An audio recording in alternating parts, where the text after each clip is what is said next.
Hey, welcome back to Life Sculptors podcast. I'm your host, Dante Poole. I am so glad that you're here with me today.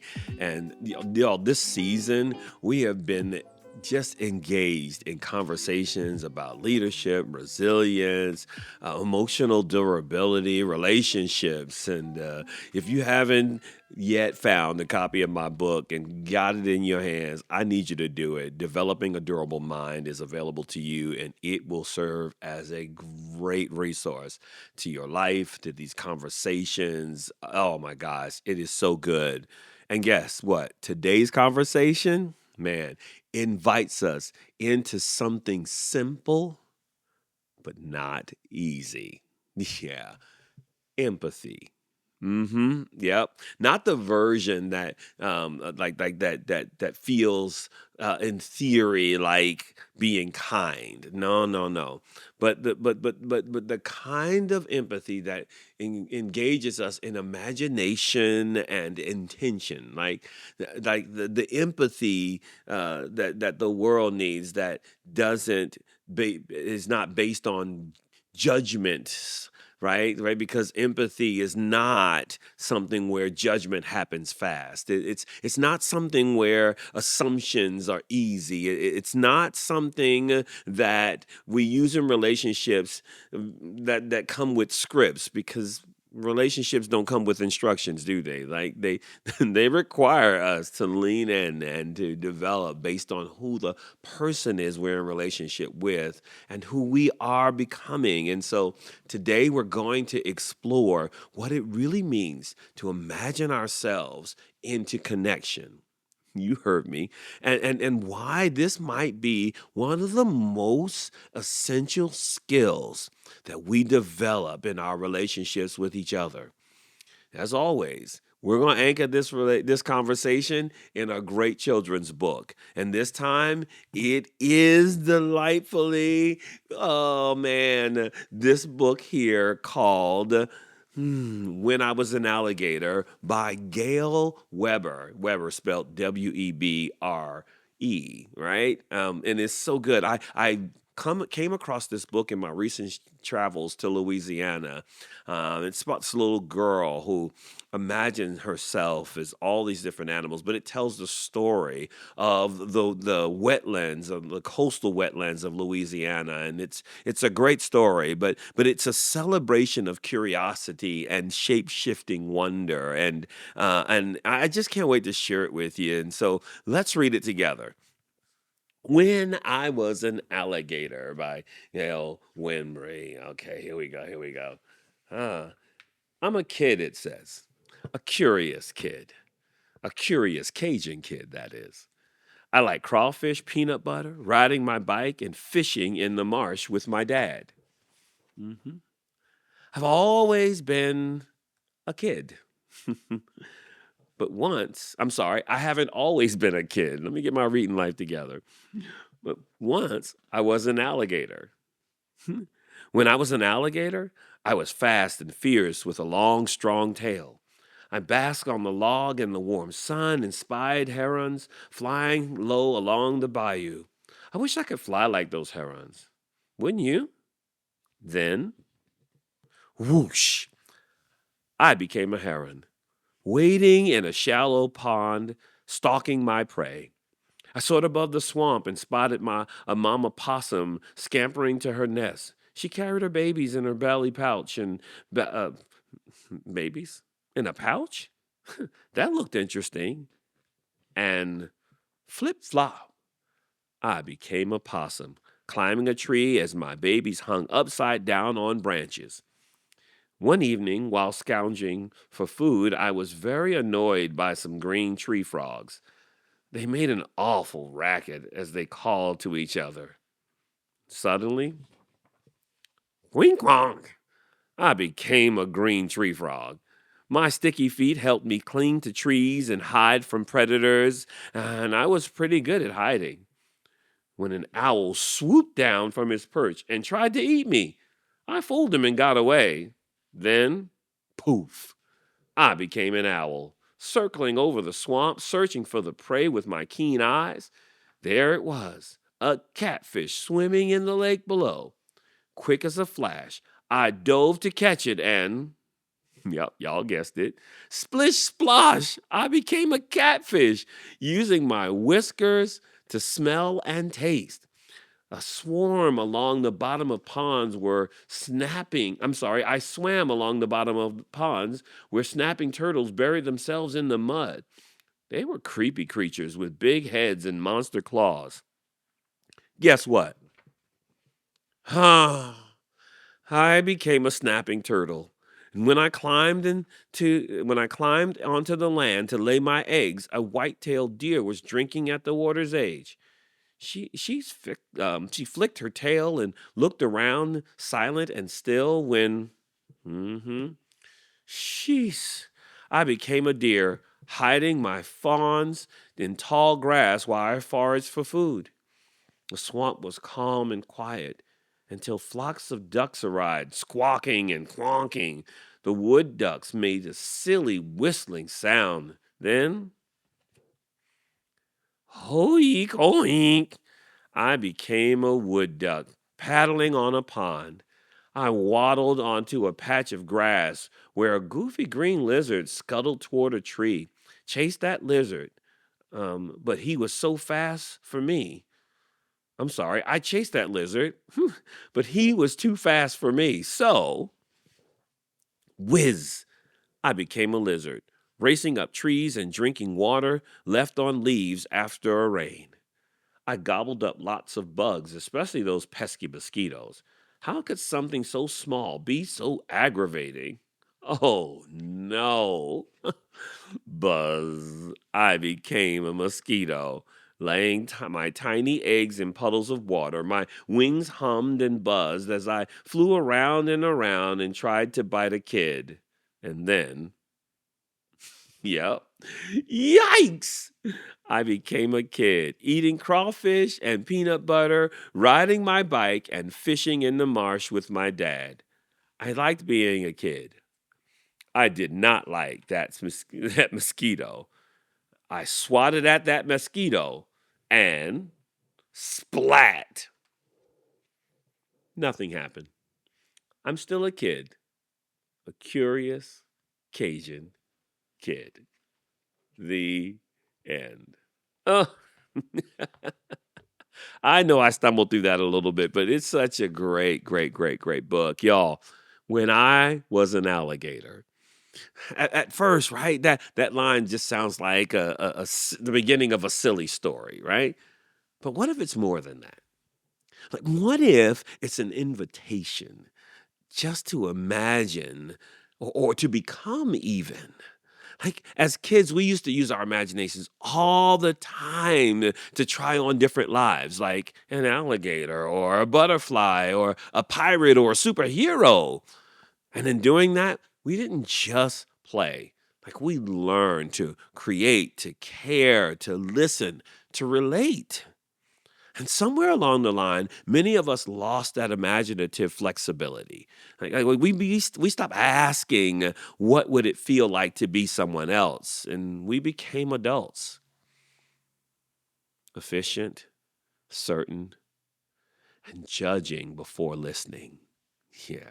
But what if we started reclaiming that imaginative posture and we understood it as one of the keys to healthier relationships and stronger communities and maybe even a more compassionate world?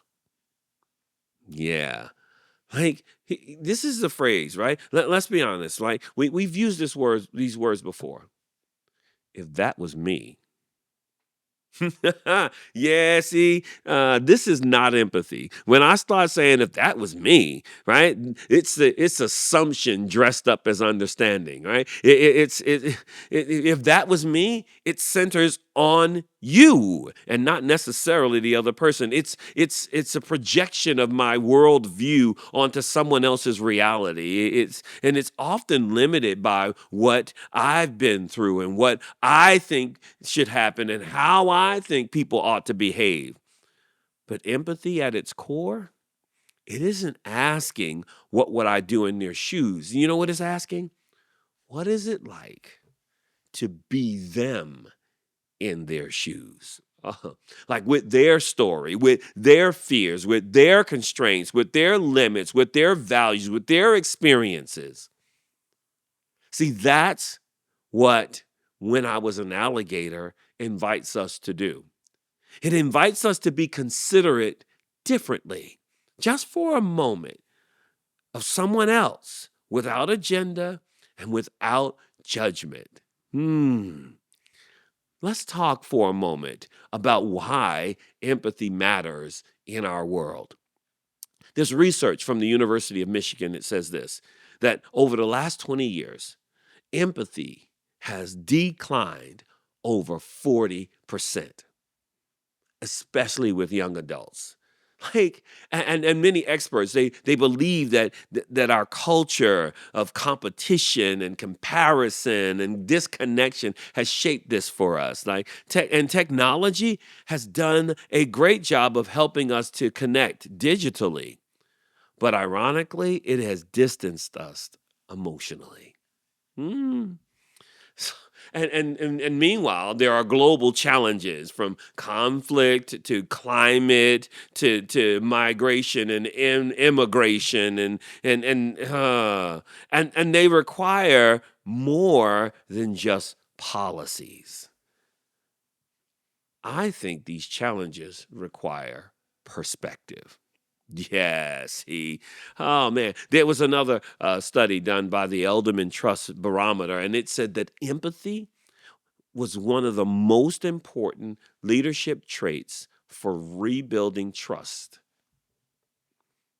Empathy is an important trait for rebuilding trust. And so I want to shift us a little bit about how we think about empathy.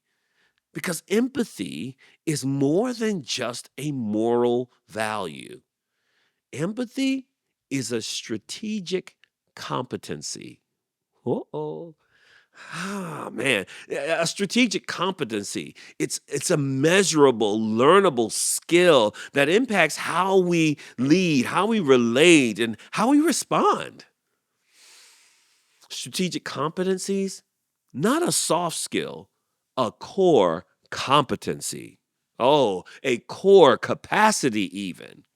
See, it helps us navigate conflict and collaborate across differences. It helps us to build trust across cultures and generations. It helps us to lead with clarity and not just authority.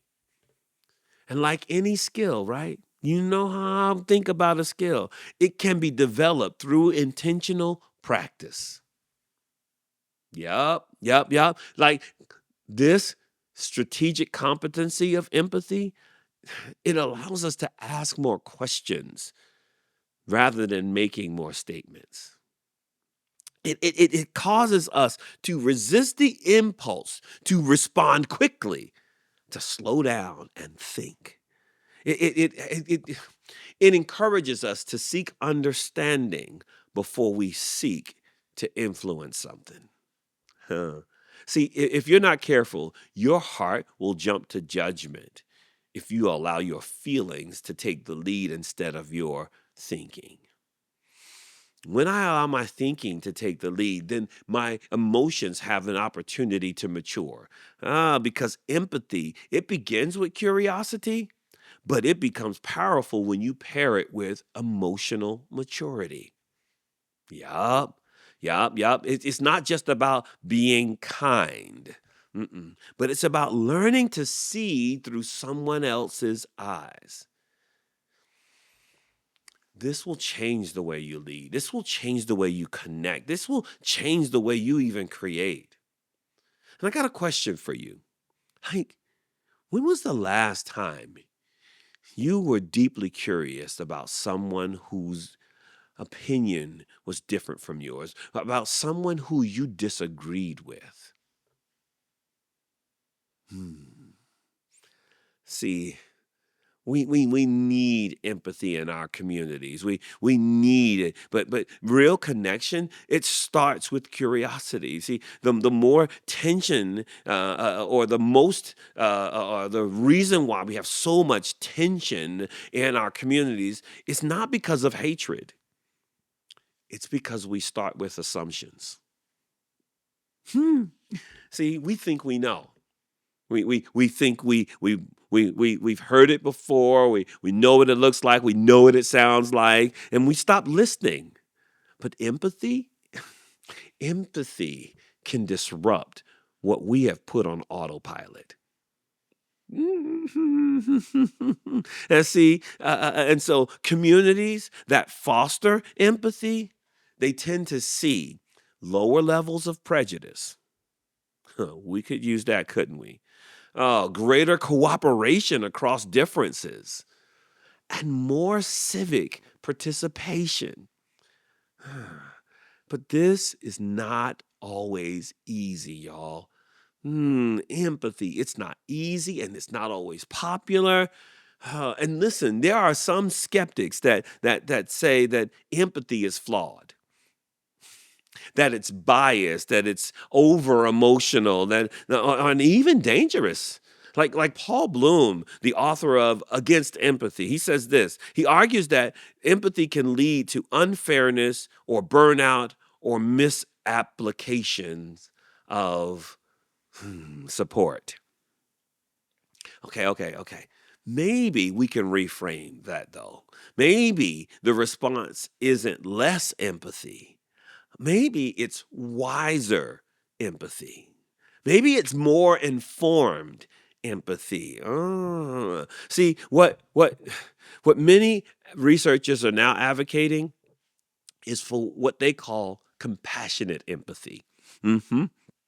Not just a feeling, but how we show up wiser and well. Ooh, I want to show up wisely and well. I don't know about you, but that's how I want to show up to situations. And so I want to get real personal for a moment because empathy isn't about agreeing with someone.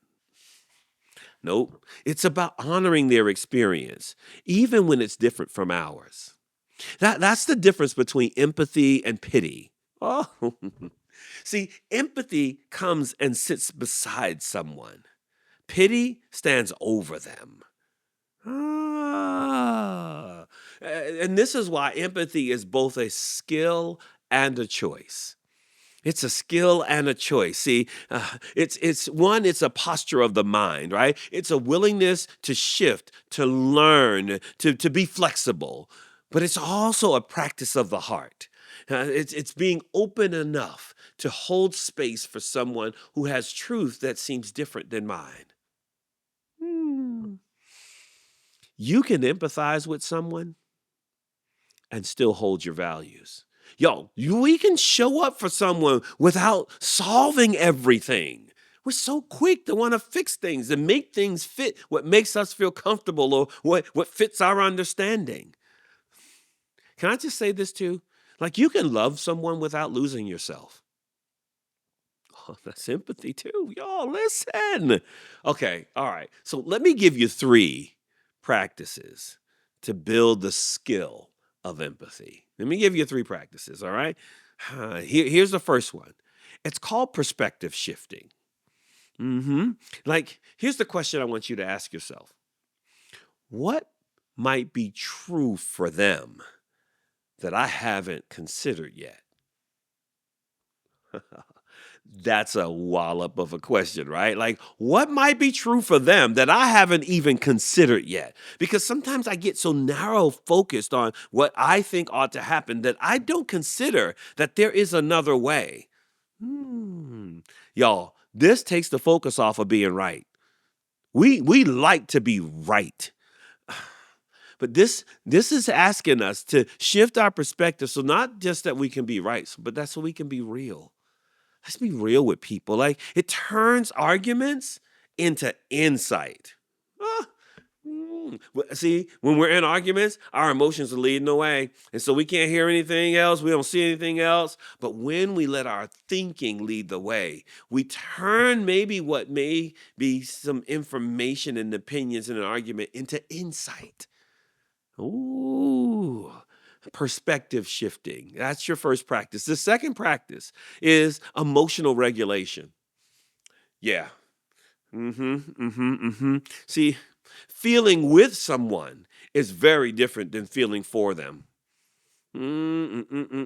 I need you to check your urge to interrupt, to explain, to fix. I want you to stay steady. I want you to practice presence.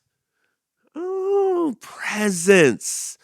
Oh my goodness. So I need you to regulate your emotions so that they're not clouding your thinking. I promise you, you'll get to better decisions with your thinking than you will with your feelings. I know. Like people have said, just trust your feelings.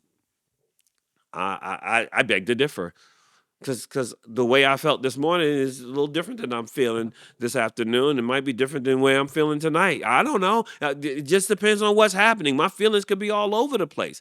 So I need my mind to help me regulate my emotions so that I can show up. And not that emotions aren't important, because they are very important, but they don't get to lead.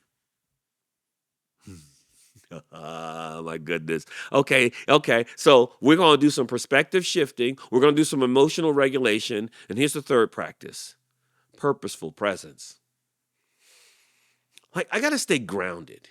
I got to bring my full self into the moment without disappearing or without dominating. Some people just need you to be present.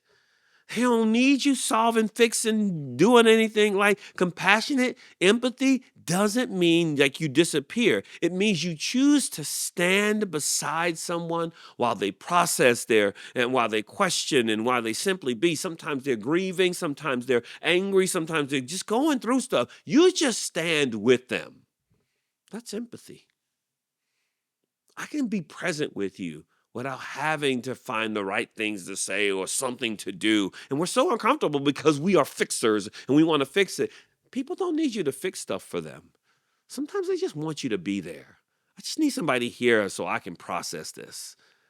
Because the reality is, a lot of times we know exactly where we need to land. We just need to clear our emotional fog so we can land in the right place. And so here's another question. Who in your life might need you to shift from being reactionary to being more reflective? Like from being solving and fixing to just being present. That part. Mm. The beauty of When I Was an Alligator is that it invites us to imagine. Like, to imagine, not just for fun, but for formation. Like, we're always involved in this formation. Our culture's helping us to form, and hopefully we're reading and we're doing some things that help form us into the kind of human beings that help make the world a better place. Like, what if the kid imagining life as an alligator was really practicing empathy? Yeah. Like, what if we still need that skill right there? Like, that skill, not just to understand the world, but to connect with the people in the world. Oh, we don't need any more opinions because there are. Everybody's got one, and a lot of people are sharing them. So we don't need more opinions. You know what we need more of? Presence. Just being present with people. And presence starts with the question, what if I were you? Okay. So here's my challenge to you. For the next 24 hours, right? I want you to choose one interaction with someone that you will intentionally practice compassionate empathy. And here's how I want you to do it. I just want you to do this. I want you to pause your first reaction. Like, when they come, I don't want you to just, yeah. I want you to pause it. I want you to take a beat, take a breath, right?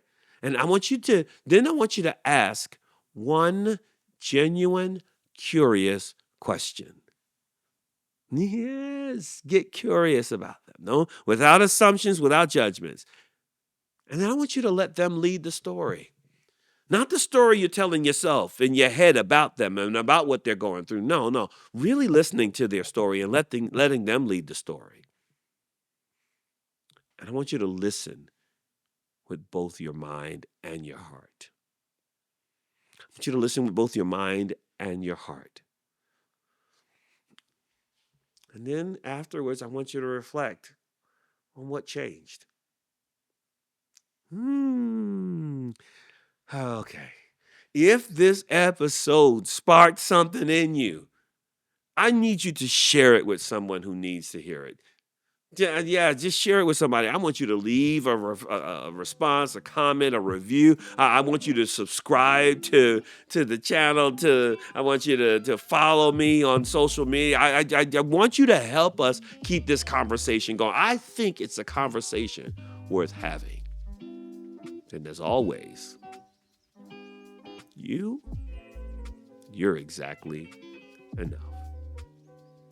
Thanks for tuning into the conversation.